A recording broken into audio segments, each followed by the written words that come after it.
ये चाय जो है ना, बहुत ही कमाल की चीज़ होती है। कुछ लोगों के दिन की शुरुआत, कुछ के दुकान में बैठी गपशप, कुछ के सुट्टे का साथी। चाय ना एक भावना होती है। खुशी में, दुख में, प्यार में, टकरार में, ब्रेकअप हो या फिर पहली मुलाकात हो, बस एक ही जज्बात काफ़ी होता है, चाय। चाय शायद कभी किसी को नाराज़ नहीं करती है, सबके रंग में घुल मिल जाती है। तो मेरे लिए चाय शायद अपनी बात मनवाने का एक जरिया था। तो हर सुबह की तरह चाय गैस पर उबल रही थी, माँ खाने की तैयारी कर रही थी और बाबा न्यूज़पेपर पढ़ रहे थे। मेरे स्कूल के सारे ही दोस्त पिकनिक पर जा रहे थे and like every other convent school you had to submit a fees beforehand. And बात मानिए, से 8 साल पहले एक मिडिल क्लास फैमिली के लिए 800 रुपये बहुत बड़ी अमाउंट थी। तो मैंने बड़ी हिम्मत करके अपने बाबा से परमिशन मांगी। मैंने पूछा, बाबा क्या मैं जा सकता हूँ? उन्होंने पहली बार में तो कोई जवाब नहीं दिया। तो मैंने अपना सवाल फिर से पूछा। इस बार उन्होंने न्यूज़पेपर हल्का सा नीचे करा, मुझे देखा और मना कर दिया। बाबा की आज तक कोई बात नहीं काटी थी, लेकिन उस दिन मैं अपने बचपने में जिद करने लगा। मैंने कहा, बाबा जाने दो ना, सब जा रहे हैं। उन्होंने गुस्से में कहा, मना कर दिया ना एक बार, समझ में नहीं आता? मैंने भी तैश में स्कूल बैग उठाया, साइकिल निकाली और फौरन स्कूल चलाया। जब स्कूल पहुंचा तो देखा मेरे सारे फ्रेंड्स साइड में बैठ के प्लानिंग कर रहे थे और मैं बस ये सोच रहा था कि कैसे माँ बाप हैं यार, अपने बच्चे की खुशी नहीं देखी जाती। गुस्से में न जाने क्या क्या नाप शनाप बोल रहा था।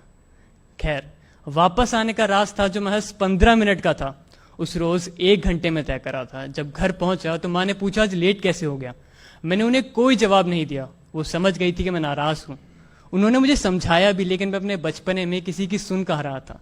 शाम को बाबा घर आए। उन्होंने बड़े प्यार से मुझे अपने पास बुलाया और समझाया कि बेटा फाइनेंशियल हालत सही नहीं है, समझो, अगली बार चले जाना। लेकिन मैं अपने बचपने में और गुस्से में न जाने क्या क्या अनाप शनाप बकने लगा। शायद इतना कि उनका हाथ उठ गया था मुझ पे। वो गुस्से में बोले, न जाने कब बड़ा होगा ये, हर वक्त जिद, हर वक्त बचपना। उस रात में खूब रोया था, शायद इतना कि रोते रोते खाली पेट ही सो गया था। जब रात में भूख से हल्की सी आंख खुली तो देखा माँ बाबा बात कर रहे थे। माँ ने बाबा से कहा, भेज देते हैं ना, साल में एक बार ही तो जाता है, वो भी खुश हो जाएगा। बाबा ने कोई जवाब नहीं दिया, वो बस उठे और बाहर टहलने चले गए थे। अब मुझे रात भर उतावलेपन में नींद तो नहीं आने वाली थी कि शायद अब सुबह पैसे मिल जाएंगे और मैं पिकनिक पर जा पाऊंगा। सुबह हुई, बाबा मेरे पास आए, उन्होंने मुझे पैसे थमाए और कहा, ये लो, पिकनिक पर चले जाना। एक पल को मेरी खुशी का ठिकाना नहीं था। मैंने फौरन साइकिल निकाली और स्कूल की तरफ चल दिया। घर से थोड़ा दूर पहुंचा था कि याद आया, जो उतावलेपन में लंच तो घर भूल गया है। वापस घर आया तो देखा माँ बाबा फिर से बात कर रहे थे। माँ ने बाबा से पूछा, पैसे कहाँ से आए? बाबा ने कोई जवाब नहीं दिया। माँ ने फौरन बाबा की सूनी कलाई देखी और कहा, घड़ी बेच दी क्या? बाबा ने कहा, क्या फालतू की बातें कर रही हो, ऑफिस के लिए लेट हो रहा है, खाना बांध दो। मैं अभी भी दरवाजे पर सुन्न खड़ा था, आंखों में आंसू लिए बस यही सोच रहा था कि सही में बाबा ने मेरी खुशी के लिए दादाजी की आखिरी निशानी भी बेच दी।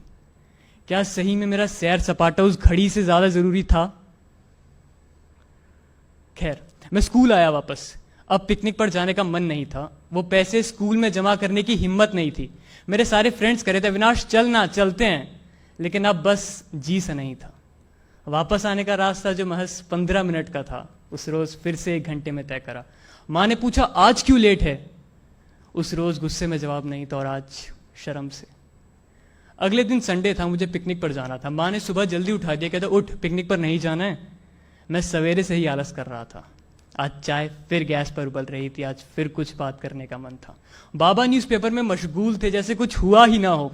मैं उनके सामने बैठा। उन्होंने अपने पुराने अंदाज में न्यूज़पेपर हल्का से नीचे करा, मुझे देखा और पूछा, नहीं जा रहा है क्या? मैंने फौरन जेब में से एक डब्बा निकाला और उनकी तरफ आगे बढ़ाया। उन्होंने पूछा, इसमें क्या है? मैंने कहा, आप खुद देख लो। अब उनकी आंखों में भी हल्के हल्के से आंसू थे। वो घड़ी तो नहीं, लेकिन उससे कुछ मिलती जुलती घड़ी तो थी। वो अपने आंसू न्यूज़पेपर में छुपा रहे थे। इतने में माँ चाय लेके आई। उन्होंने सब देखा।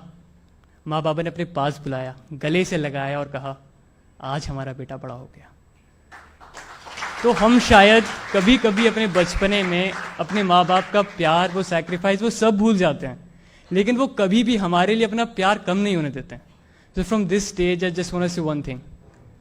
I love you, Mom, Dad, and thanks for all the sacrifices you've ever done for me.